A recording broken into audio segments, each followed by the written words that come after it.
Ministério da Fazenda.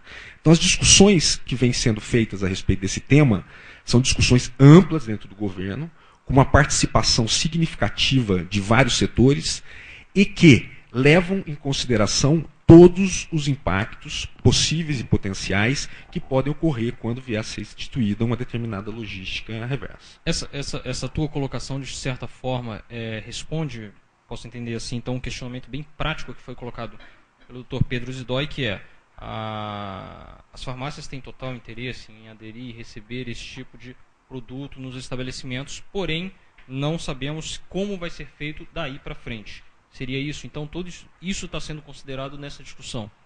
Sem dúvida. A forma de instituição de uma logística reversa, de uma cadeia em que determinado resíduo gerado no consumo vai receber uma destinação adequada, tem vários atores nesse meio, né? E as discussões são justamente para, além de identificar quais são esses atores, né, existem atores que, por força de lei, têm que participar obrigatoriamente da logística reversa. Existem outros atores que não necessariamente. Dependendo da cadeia de logística reversa que se montar, entram atores ou saem atores.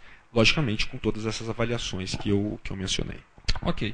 A Lei 12.395, que é a própria política de resíduos sólidos, ela traz no seu artigo 9 diretrizes para a gestão dos resíduos. E, em ordem de prioridade, ela coloca em primeiro lugar a não geração. E aí a doutora Vera e o doutor Pedro Zidói trouxeram aqui uma pergunta sobre por que sobram resíduos, por que há resíduos de medicamentos. Essa me parece uma pergunta bastante importante. É de se discutir, é necessário discutir a lógica do comércio de medicamentos hoje no Brasil, porque, afinal de contas, como foi colocado pelo Dr. Pedro Zidói, havendo o uso correto de acordo com a prescrição do médico, de acordo com a necessidade do paciente, em tese não sobraria medicamento. Mas hoje talvez a gente tenha problemas, como por exemplo, quantidades de medicamento na embalagem que não são compatíveis com o uso. Isso existe? Por favor, doutora Vera. Com relação à não geração e a sua pergunta, a definição das apresentações de medicamento, elas têm um critério técnico, baseado na terapêutica, as diversas terapêuticas possíveis para o uso daquela determinada droga. O Brasil, nós temos alguns desafios que, infelizmente, eles ultrapassam em muito essa questão de descarte, por mais relevante que seja, mas questões de saúde pública muito importantes, que é o consumo de medicamentos sem prescrição, apesar da existência de uma tarja vermelha que diz que é produto sob prescrição. Isso passa por uma série de problemas que nós todos conhecemos, já discutimos em outros fóruns, que não é o objeto específico aqui. Então, ao se discutir a questão da sobra, tem que se discutir o uso do medicamento sem prescrição, tem que se discutir questões que vão além do descarte em si. Então, a questão das apresentações, elas se baseiam em critérios científicos, ou seja, que tipos de patologias podem ser tratadas com aquele medicamento e quais são as apresentações que, no momento que você registra na Anvisa, que são possíveis. Então, a Anvisa dá o registro ciente das apresentações, do motivo por que as apresentações são aquelas em termos de concentração e número, no caso de comprimidos, cápsula, número de cápsulas por caixinha. E a outra questão dessa sobra, né, que o doutor Pedro falou. Existe a questão de mudança de terapêutica, ou seja, uma determinada pessoa está fazendo uso de um determinado medicamento e o médico decide por uma terapia que ele julga ser mais adequada, isso vai gerar um certo resíduo. Mas na nossa concepção, né, e a gente insiste nisso, tirando esses problemas de saúde pública maiores, a medicação não é para sobrar na casa do paciente, porque se o consumo for feito com base num diagnóstico de uma determinada patologia, o uso da prescrição que o médico fez na sua totalidade, não sobraria medicamento. Agora, sobraria em casos do tipo que o médico decide, por algum motivo, trocar o medicamento no meio do tratamento. Então, essa discussão vai bem além da questão do descarte em si. Doutor Pedro, com base no que a doutora Vera está falando, não dá para a gente não lembrar da questão da discussão que o Brasil fez em torno do fracionamento. Esse é um assunto, fracionamento de medicamentos no estabelecimento farmacêutico. Esse é um assunto que ainda está na pauta do setor farmacêutico. Como é que o setor farmacêutico aborda isso? Porque são duas coisas, na verdade, que poderiam caminhar juntas. Uma redução de resíduos, uma redução da necessidade de tratar resíduos e uma otimização do uso de medicamentos. Como isso está sendo visto? O problema de fracionamento de medicamentos é um problema que já vem sendo debatido há muito tempo e, logo que foi divulgada esta determinação, apareceram no mercado uma meia dúzia de embalagens de produtos fracionáveis. À frente da entidade, eu quis dar o exemplo e comprei o que tinha. Não consegui atender uma receita. Os médicos não estão interessados. Por que eles não estão interessados? Porque a indústria produz a quantidade de medicamento necessário para a cura daquela doença. A indústria tem embalagens de um comprimido, porque o doente só precisa de um comprimido para curar a sua doença. E assim vai daí para frente. E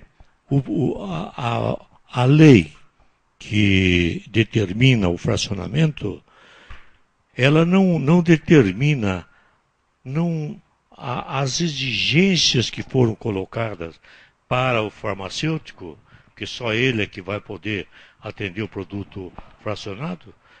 São tantas as exigências que o farmacêutico passou a ser um burocrata dentro da farmácia, atendendo pequenas coisas e não atendendo o cliente, que é o seu maior patrimônio. Então eu vejo que, infelizmente, a forma como está determinado o produto fracionado não é para a educação do povo brasileiro. O povo brasileiro quer comprar a embalagem fechada para ter segurança naquele produto. Ok. Eu lembro aos participantes que qualquer um queira dirigir alguma pergunta aos debatedores, é só se dirigir ao microfone que está colocado no púlpito aqui na lateral do auditório. Doutora Zilda, saindo um pouco da discussão sobre o fracionamento e a redução da geração de resíduos já no início do pensar o processo produtivo, a questão do medicamento em si, ela não estava citada nominalmente, inicialmente, na Política Nacional de Resíduos Sólidos. Em março, por uma proposta da Anvisa com o Ministério da Saúde, foi criado o GTT de medicamentos. Por que chegou-se a essa necessidade? Medicamento passou a ser uma prioridade também dentro da Política Nacional de Resíduos? A política desenhou algumas cadeias e algumas cadeias já estavam em andamento por outros regulamentos, né? Existia aí já um trabalho de muitos anos em embalagem de agrotóxicos, em pneus, em óleos, na coleta e re-refino de óleo lubrificante usado, de pilhas e baterias. E nas discussões iniciais do comitê, do grupo técnico assessor e depois, posteriormente, do comitê orientador para a implementação da logística reversa, diante do pleito do Ministério da Saúde e a Anvisa, se viu uma necessidade, uma oportunidade muito boa de se tratar de um tema que está aí na pauta nossa do dia a dia, consumidores que sejamos, nós vemos isso com importância, a possibilidade de se fazer um descarte adequado a um medicamento vencido, a um medicamento que a gente não precisa mais, não quer mais ter em casa. Então, esses argumentos foram julgados por esse grupo de ministros e foram julgados pertinentes para que fosse estabelecido um grupo técnico temático para discutir a responsabilidade compartilhada. Então, existe essa flexibilidade, tanto na lei quanto no decreto 7.404, em que o comitê orientador ele define aqueles resíduos, outros resíduos que vão sendo atualizados. E nas primeiras reuniões, eu não me recordo se foi na primeira ou na segunda, do comitê orientador, parece-me que foi na primeira, ele aprovou critérios. Então, os critérios seriam novas cadeias de produtos pós-consumo, o que seria ali os resíduos pós-consumo, né? E o medicamento foi elencado como uma cadeia importante, um desafio. É mais do que uma cadeia importante, ele é um desafio importante. Por tudo aqui que os debatedores já falaram, a doutora Vera e o doutor Pedro falaram muito bem sobre esse assunto da não redução. Eu só queria fazer um parênteses, porque para mim, eu sempre disse isso desde que eu vi pela primeira vez o texto da lei. Para mim, o artigo 9º é o coração da lei. Né? O artigo 9º, ele diz o que todas as outras formas, a lei está dividida em 2 comitês, ela está dividida em responsabilidade aos municípios, obrigações com coleta seletiva, obrigações com resíduo perigoso, mas todos eles vão ter que ser, ou a gestão ou o gerenciamento terá que ser feito dentro daquela hierarquia que está no artigo 9º. Não redução, não geração, redução, reaproveitamento, reciclagem. Então, todos nós temos que trabalhar com esse foco. Ele é realmente o coração. Então, é difícil, nós vamos ter que pensar. O grupo técnico temático teve uma estratégia que me pareceu muito boa, a gente vai debater isso no período da tarde, né? Mas é uma estratégia muito boa de dividir em vários subgrupos. Esses vários subgrupos, eles vão tentar desenhar o que seria a modelagem e governança desse grupo de trabalho. Quer dizer, o que corresponde a cada um dos responsáveis. O Jaime falou muito bem que, pela lei, o responsável é o fabricante e o importador, compartilhadamente também com comerciantes, distribuidores, consumidor e as prefeituras. A lei e o decreto falam também que, se a gente for incumbir a coleta do medicamento ou de qualquer outro produto descartado depois do consumo, for incumbir a prefeitura, o serviço de limpeza urbana, ele vai ter que ser remunerado por isso. Porque o que se quer, na lógica da política, é definir as responsabilidades e definir e reduzir a quantidade de resíduos hoje que vai para áreas não adequadas, e o que iria para a área adequada seria somente os rejeitos. A lei traz uma diretriz que é a ideia do poluidor pagador e o protetor recebedor. É isso? Seria isso? Sim. Uma responsabilização do produtor? Ela traz outros desafios, outras metas, que é a erradicação de lixões em 4 anos após a publicação. Né? Daqui a 3 anos nós não teríamos mais lixões. Com isso, aquilo que a prefeitura hoje recolhe, ela vai ter que implantar sistemas de coleta seletiva para o resíduo urbano. E aquilo que, eventualmente, o consumidor, o cidadão, joga no resíduo sólido urbano, ele não vai mais poder jogar. Ele vai ter que ser orientado a dar um outro descarte adequado, como é o caso de medicamento, pilha e outras coisas. E isso vai reduzir aquilo que a prefeitura vai ter para recolher, vai reduzir a quantidade de resíduo a ser tratado e a ser disposto inadequadamente. Ok, obrigado.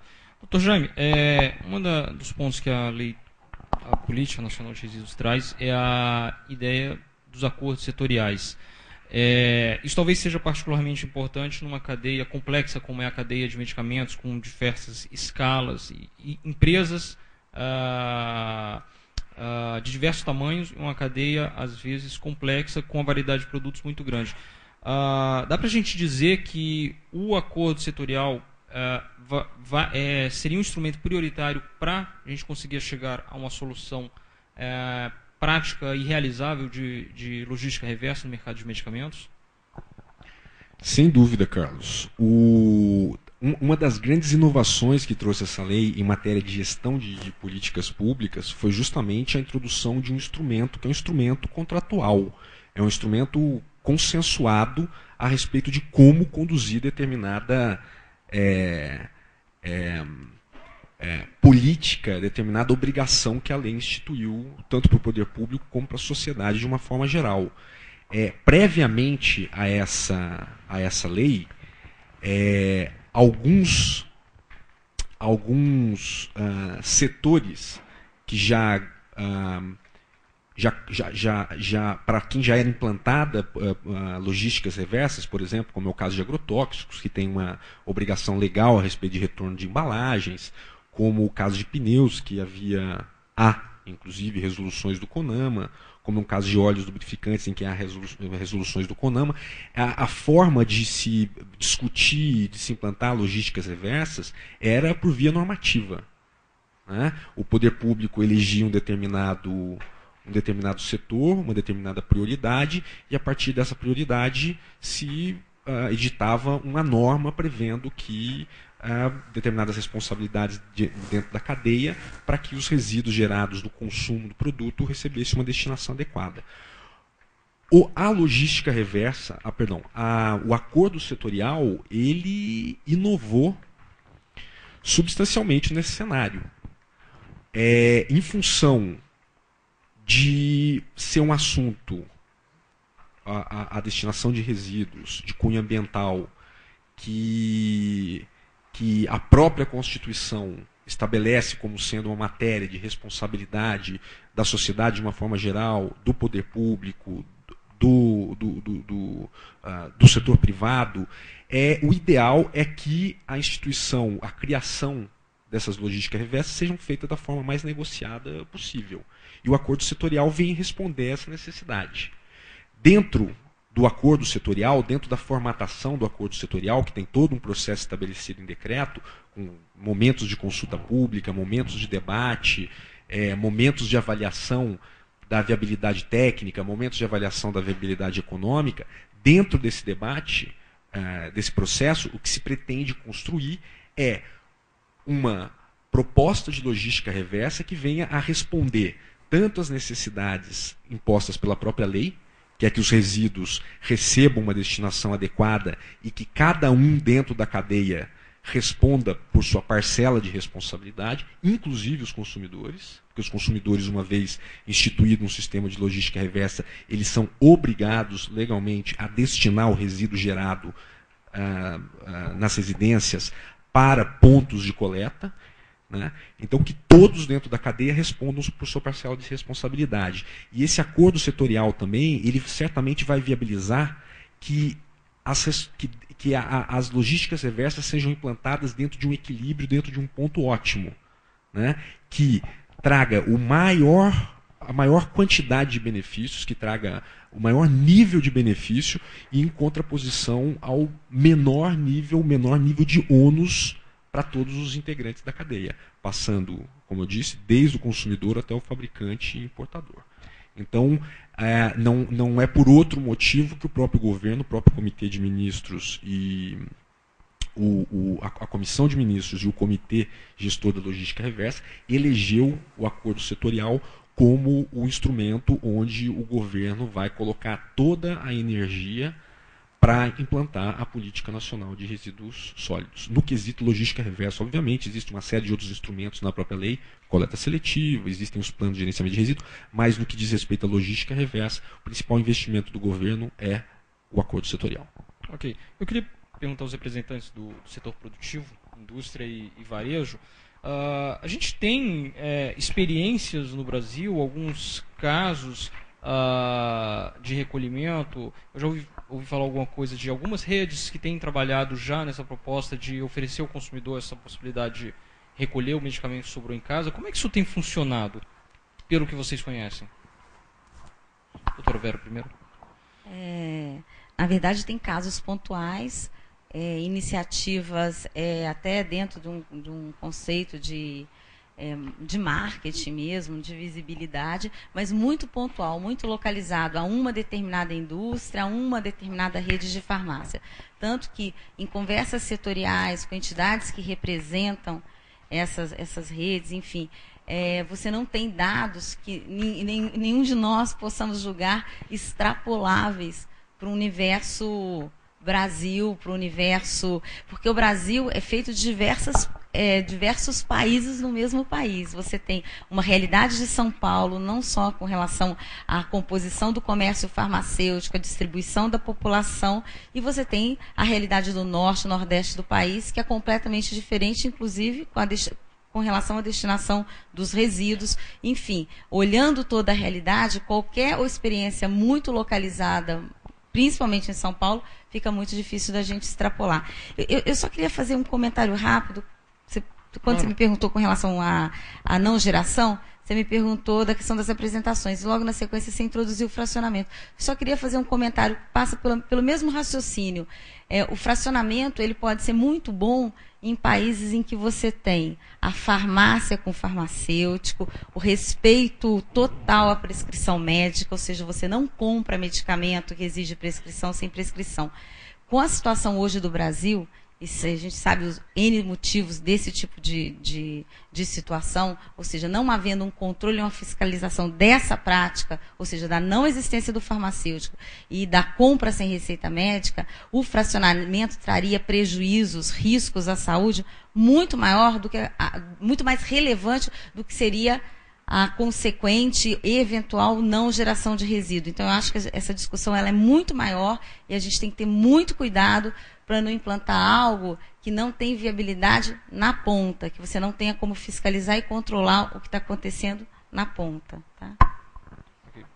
Pedro? Esse é um problema que não é somente as grandes redes que estão oferecendo solução. Nós pegamos cidade de Piracicaba, cidade de Marília, cidade de Pompeia, onde o serviço de saúde do município está dando condições para que as farmácias recolham esses produtos e ela retira e dá o encaminhamento. Qual encaminhamento? Ela deve ter normas para... Então, eu verifico que ele começou com interesse comercial, mas o interesse da sociedade suplantou o interesse comercial. Então nós verificamos que as farmácias que saíram na frente, oferecendo locais para recolher os produtos, ficaram alarmadas com o volume. Por quê? Porque são poucas. A hora que tiver um número bem maior, então vai se diluir. E eu tenho certeza absoluta que tem farmácia que vai passar um ano sem recolher, sem receber produtos vencidos. Então, o caso, nós poderíamos pensar nesses produtos agrotóxicos. Hoje ninguém compra um produto agrotóxico se o médico veterinário que está ali autoriza aquela venda e determina o retorno da embalagem vazia para que ele dê o destino. O destino qual é? Aí já é outro problema, não é do nosso setor. Mas então é um caminho que a gente pode também pensar. Ok. Eu acho que a gente tem um participante que quer dirigir uma pergunta aos debatedores. Eu peço que se identifique, por favor. Bom dia, meu nome é Fábio. Bom, eu sou uma empresa privada, né, que se chama centraldarreciclagem.org. Essa empresa está junto com as prefeituras do Brasil, identificando, organizando e divulgando pontos de descarte de resíduos sólidos de quase 40 tipos de materiais. E entre um deles, importante, é serviços de saúde, medicamentos vencidos, por exemplo. A gente hoje já disponibilizou essa informação, né, principalmente hospitais públicos e privados e postos de saúde, que de alguma maneira tem amostra grátis, tem produtos vencidos no dia a dia dos hospitais, né, e postos de saúde. E a gente espera que esses hospitais e postos de saúde já tenham um procedimento de o que fazer com esses medicamentos vencidos, né? Então hoje, eu acho que é importante essa discussão, porque tem um realocamento aí de custos, né, principalmente entre a indústria e o varejo, mas a população não pode ficar com esse custo nas costas por muito tempo, né? Então hoje a gente já disponibiliza essa informação para a sociedade. A gente em poucos meses já teve mais de 200 mil acessos na área específica de medicamento. e a gente leva educação ambiental em forma de texto e vídeo, né, de como fazer o descarte do medicamento, que a população leve esse medicamento vencido hoje, porque de qualquer maneira a gente está evitando de ir para o aterro ou para uma bacia, alguma coisa assim, né, mas que leve, a princípio, para os hospitais públicos e privados e para as redes de farmácia que nós já estamos identificando que tem algum trabalho de coleta de medicamento.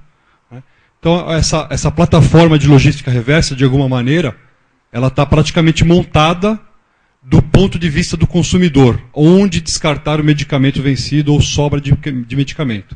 Então, acho que vale a pena colocar esse assunto aqui em pauta, né, para olhar o resto da cadeia, né, que está aí na lei de resíduos sólidos, como que esse produto volta, de alguma maneira, ou para a prefeitura ou para a mão do fabricante. Né? Obrigado. Acho que o Dr. Pedro quer comentar. Eu queria fazer uma pergunta. Colocação. Nosso país tem mais de 6.000 municípios. Quantos municípios vocês já conseguiram atender? Na verdade, todos os hospitais públicos e privados já estão mapeados e disponíveis para a população. Fora isso, a gente está realizando um censo da economia verde de alguns municípios, começando, e esses municípios já estão nos dizendo se tem as farmácias, né, que tem alguns acordos que estão recolhendo medicamento, a gente também informa. Agora, independente do município, todos os hospitais públicos e privados desse país estão mapeados e disponíveis para a população para levar medicamento vencido ou sobra de medicamento. Então, se eu entendi bem, você tem um site com informação, ou seja, a pessoa vê onde tem um hospital, um posto de saúde perto da casa dela e é orientada a levar o medicamento para esse posto de saúde, para esse hospital. E no caso, você começa a mapear as farmácias que têm esses programas pontuais. Exatamente. Os hospitais públicos e privados e postos de saúde já estão mapeados e disponíveis para a população. As redes de farmácia que começam a ter essa iniciativa, né, a gente gratuitamente também disponibiliza os pontos, né, ou as lojas que coletam medicamento para a população também saber o ponto mais importante da logística reversa, né? Como descartar e onde descartar mais próximo da sua residência. Ok, obrigado. Mais alguém gostaria de comentar? Bom, a colocação do senhor Fábio me lembrou de uma fala que o custo desse trabalho que eles oferecem. Ok. Isso me lembrou uma colocação do senhor que falou no início da nossa conversa aqui sobre carência de informação do consumidor, né? E esse parece ser realmente um desafio. Aí eu pergunto à senhora Zilda, como é que a gente vai tratar isso com o consumidor, sabendo, o cidadão brasileiro, digamos assim, sabendo que há de fato muita carência de informação e há talvez aí até questões culturais da população em ter ou não ter o hábito de dar e a preocupação de dar a destinação correta aos resíduos gerados em domicílio, né? Acrescido o fato de que talvez para o consumidor comum, um cidadão comum, que não é dessa área, ter conceitos técnicos para fazer a segregação correta do resíduo seja um desafio. Como que o Ministério do Meio Ambiente pensa isso?